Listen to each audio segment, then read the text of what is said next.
I truly think this is an attack because I think it was my first year here, they passed the vaccine bill that said no child, no more religious exemption. And I stood up there and said, we have a constitutional obligation to educate these children. How are you going to educate them? And they said if they don't want to play, they don't get to come, right? And every time an education bill comes up, I say, does this give us a path to education for children who have the vaccine exemptions?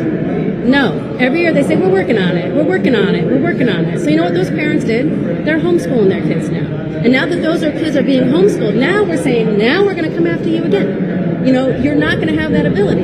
So there has to be rules and regulations. We have to look at what failed in this case. And what failed in this case, first and foremost, is government, right? And then, yeah, there are definitely people who abuse the homeschool situation. And we should look at that and make sure that we've got healthy checks and balances in place. But the first place you go is where it failed, and that was government. And unfortunately, we're going after the same parents again. Everybody's hands off. You know what I'm saying? Hands off our kids. Hands off our kids. Let the people who are being homeschooled be homeschooled. Unless you're going to give me a path to education for these children, stop coming after them. Figure it out.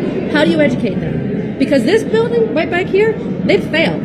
They have not provided a path for education to any of these children. So when parents have to take their kids home now we're saying we're going to come after you again. I don't find that reasonable.